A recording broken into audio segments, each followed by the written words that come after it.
Escalera y Gila, vizconde de Ayala, que nos hablará sobre las insignias de las corporaciones nobiliarias españolas, notas de falerística.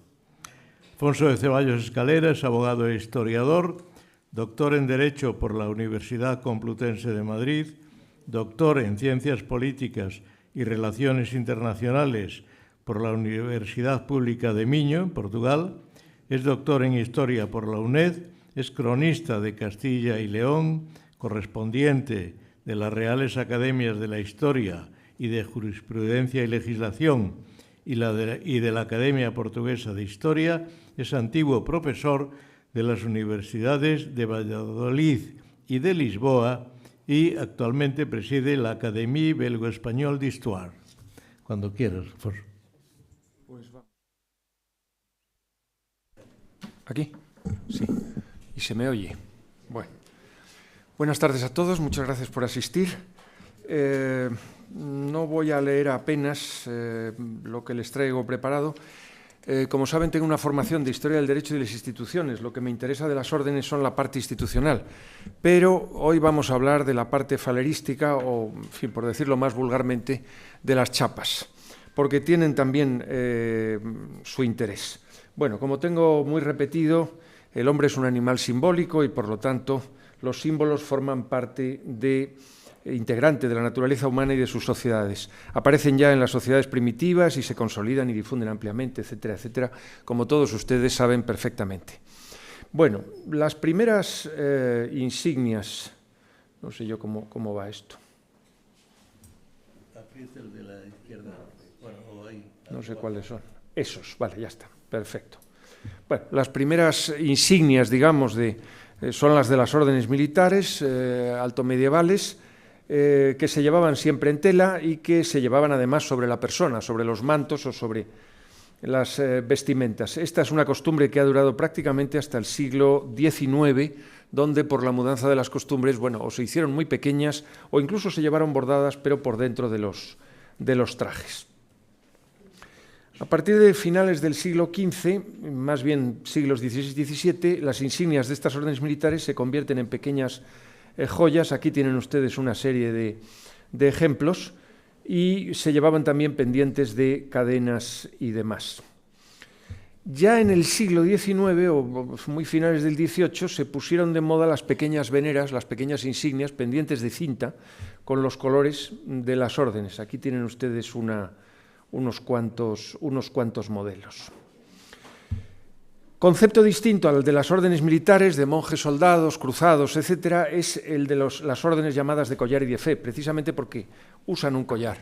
La primera fue probablemente la Orden de la Jarretera británica, copiada a su vez de la Orden de la Banda castellana, porque ambas órdenes tienen un contexto, como está, en fin, también sabrán ustedes, deportivo. La Orden de la Jarretera son dos equipos de torneo bien equilibrados. La Orden de la Banda tenía también un concepto muy deportivo. En estas órdenes son de grado único y lo que se suele llevar es un collar que solo a partir del siglo XVI se tolerará que en vez de llevarse a diario se lleve pendiente de una corbata o de un cordón. Otro modelo falerístico que se da desde antiguo son las bandas. En este caso, la banda negra de la nobleza catalana, concedida y, en fin, confirmada por última vez en 1698, con las armas reales y a veces también con la cruz roja que concedió al brazo militar de las Cortes catalanas el rey Juan I. En otros casos, por ejemplo, en algunas cofradías, en este caso la de la estela, que es lo que ven ustedes a la derecha, pues son pequeñas insignias metálicas. Estas no se utilizaban en España. No había esa costumbre. Por lo tanto, cuando lleguemos al siglo XIX, que es donde se va a producir la eclosión de insignias, o bien se llevaban los collares o la corbata, por ejemplo, en el caso del toisón. Estoy centrándome mucho en ejemplos españoles porque no hay tiempo de otra cosa. Y las insignias de las nuevas órdenes, ya incluso de mérito, nobiliarias todavía, pero ya empiezan a ser de mérito, se llevaban normalmente bordadas en los trajes o bien en las capas. Aquí tienen unos ejemplos de Carlos III o de la Orden de San Hermenegildo, las dos de la derecha. Los ejemplos son muchísimos. En fin, como digo, no hay mucho tiempo. De ahí se pasará a mediados ya del siglo XIX, 1840 aproximadamente, sobre todo a las placas metálicas, mucho más caras, y por lo tanto no fue tan fácil la introducción. Ahí tienen unos ejemplos de la Orden de Carlos III y de Isabel la Católica. Estas órdenes, además, se van a equiparar muy pronto al modelo por excelencia, que es la Orden de la Legión de Honor francesa, con sus 5 grados de Gran Cruz, Gran Oficial, aquí llamado Comendador de Número, porque la palabra Comendador de Número procede de la Orden de Carlos III. Al principio se daban los caballeros supernumerarios y los de número, que eran 200. Esos de número se les concedió una placa bordada en 1815 y después esa placa ya metálica se consolidó y se quedó el nombre de Comendador de Número, que solamente se utiliza en España. En el resto de los países se llama esa categoría de Gran Oficial. Siguiendo el modelo francés, el Gran Oficial francés lleva también una placa y una medalla de pecho. Y ahora veremos cómo funciona. Bueno, la gran reforma de todas las órdenes españolas es la que hace el ministro Joaquín Francisco Pacheco en 1847, un mes antes, por cierto, de dejar de ser presidente del Consejo de Ministros, y ese sistema, esa regulación, ha durado prácticamente hasta nuestros días. En gran medida todavía dura. En este decreto de julio de 1847 se creó ya la categoría de comendador, propiamente dicho, tanto en Isabel la Católica como en Carlos III, incluso de comendador de número. Y se arrastró el pago de un impuesto. Ese impuesto había sido creado en 1815 sobre todas las condecoraciones que se concediesen, para pagar los gastos del Hospital General de Madrid. En este momento, en 1847, ese impuesto pasa a ser un impuesto de Estado, vinculado al impuesto especial sobre títulos, grandezas, honores y condecoraciones. Y curiosamente, de ese origen fiscal, es decir, de esa tasa, van a surgir las insignias de las principales órdenes, corporaciones españolas. Entre 1856 y 1858, las 6 corporaciones entonces reconocidas, legalmente, reconocidas, han pedido que salgan las listas de sus componentes en la Guía Oficial de España. La Guía de Forasteros se llamaba todavía entonces, pasó a llamarse Guía Oficial en 1875, si no recuerdo mal. 71, con Amadeo de Saboya.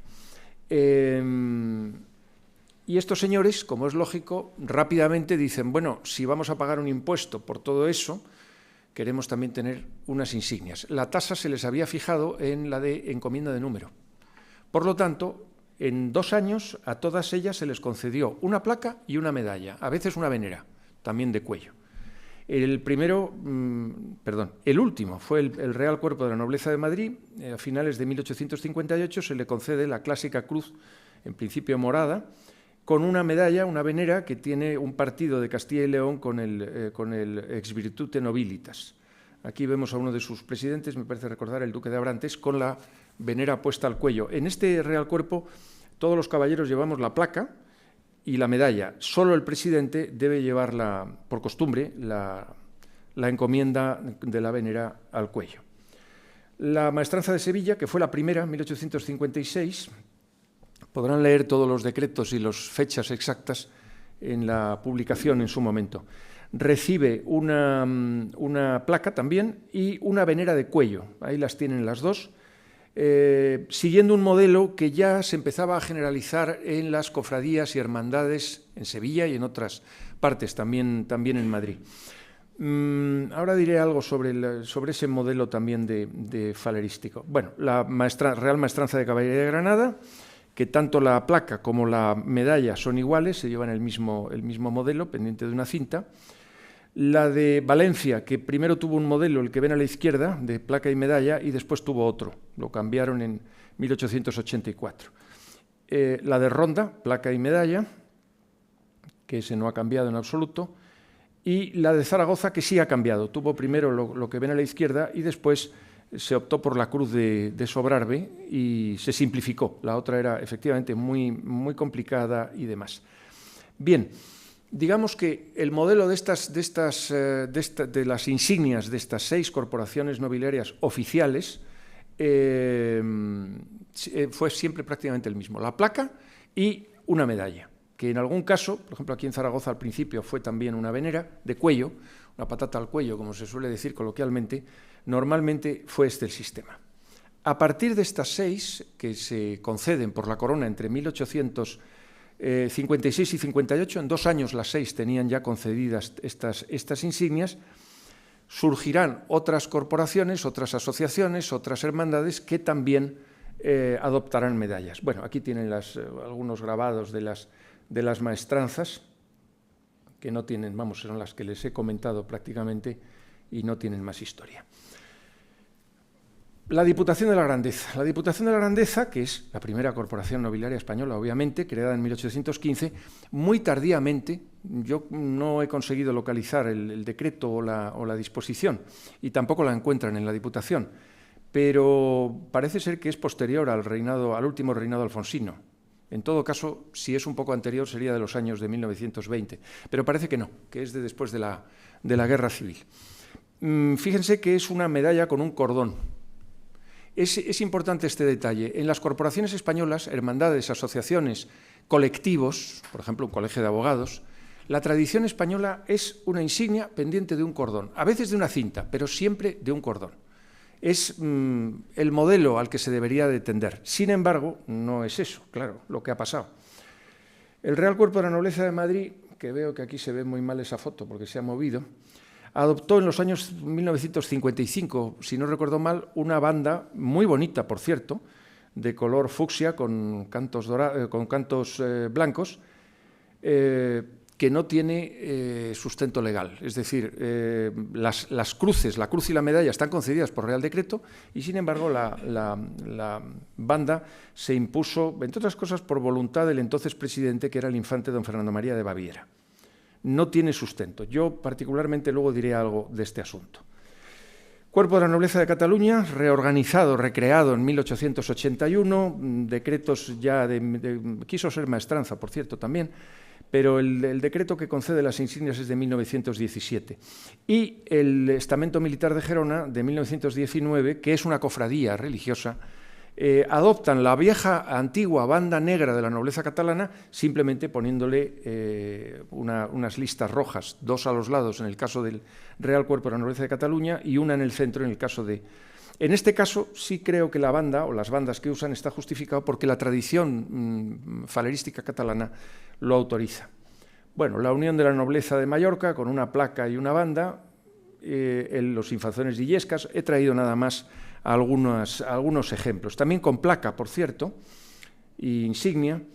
Uno de los más excesivos, la Merced, en el año 1975, siendo una mera archicofradía sin mayor historia, vamos, historia sí, es del siglo XVIII, pero sin mayor cuestión nobiliaria, pues se inventó unas placas, unas veneras y una banda.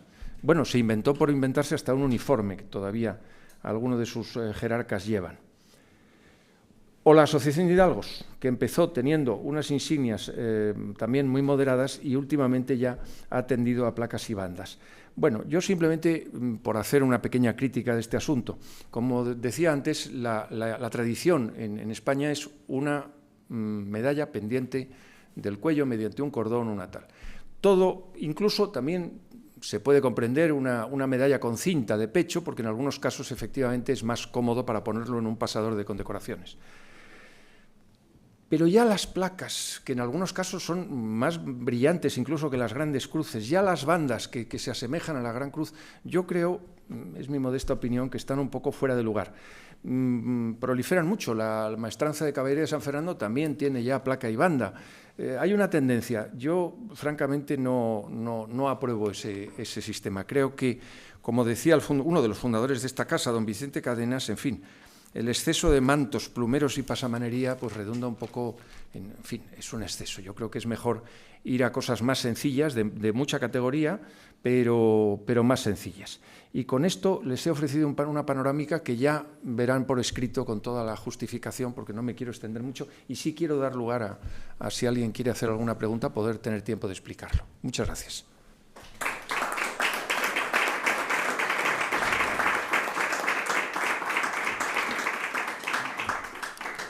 Bien, pues como ha indicado el ponente, si alguien quiere hacer algún comentario, alguna pregunta, es el momento.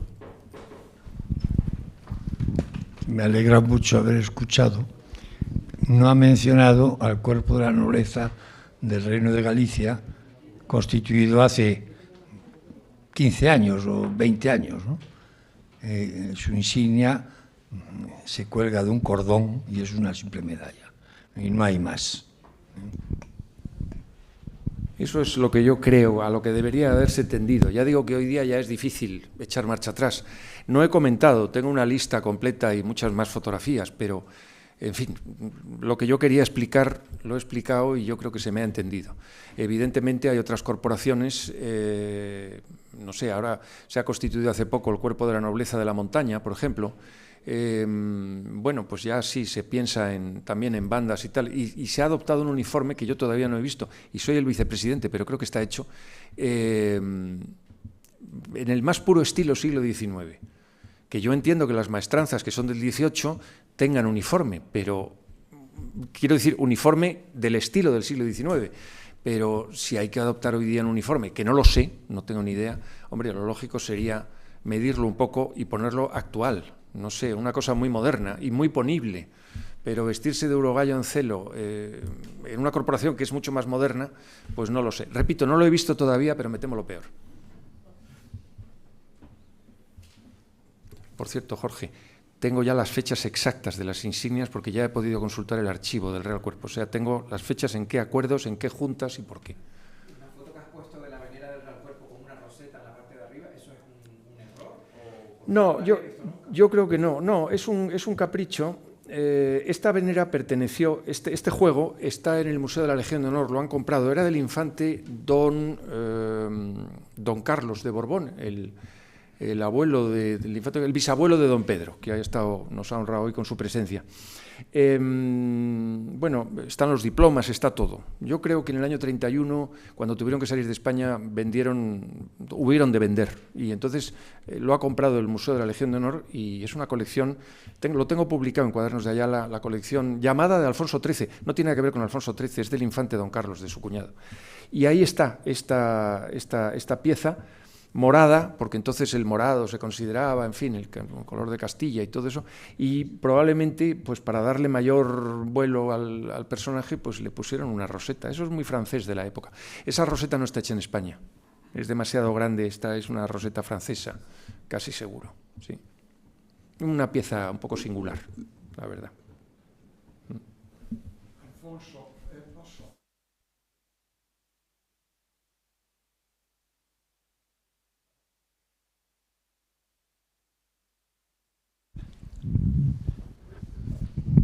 So, perché non esiste un catalogo, diciamo, completo di tutte le corporazioni, le ordini. Credo che le 4 ordini militari verso 200-250. Il Real Corpo della Nobiltà di Madrid forse uguale. 220-240. Hidalgos non lo so. 2000. 2000. La più forte. Di queste che tu hai trattato, quante hanno riconoscimento ufficiale dello Stato secondo la legge spagnola? 6. Dobbiamo parlare un po' di cosa si tratta quando parliamo di riconoscimento ufficiale. 6 corporazioni, in più la Deputazione della Grandezza, ovviamente perché hanno pagato un imposto fino al 1980. Allora più riconoscimento che pagare imposti e tasse non si può chiedere, ma sto parlando in italiano un attimo, Sì, no, sì, per il resto habla del en pubblico. español, parla En español. un perfecto italiano. No, hablo en español. Esas 6 más la Diputación han pagado siempre impuestos hasta 1980, por lo tanto mayor reconocimiento no se puede pedir. De las demás, la Asociación de Hidalgos tiene un título de real, que es un reconocimiento de la corona, pero también del Estado. Pero tiene el nombramiento de Asociación de Utilidad Pública. Claro. Eso sí es un reconocimiento estatal. La Maestranza de Castilla tiene una corbata de Isabel la Católica, que no tiene nadie más. La Maestranza de Sevilla la tiene de Alfonso X el Sabio, que tampoco tiene nadie más. ¿Cuál debe ser? O sea, eso también son reconocimientos, claro, digamos, del Estado. El título de real es un reconocimiento, más bien de la corona que del Estado, pero, bueno, es un reconocimiento. O sea que, sí. Grazie. Sí. Sobre el número que había dicho que Felice, aunque no se pueden sumar los que ha ido diciendo Alfonso, porque muchas veces una persona está en varias, ¿no? Y la verdad es una pena que haya tan poca gente agrupada en corporaciones nobiliarias, es decir, corporaciones que piden la prueba de hidalguía. La hidalguía, no 2, ni 3, ni 4 linajes. La hidalguía la da el linaje de baronía y ninguno más. Pero, ¿por qué?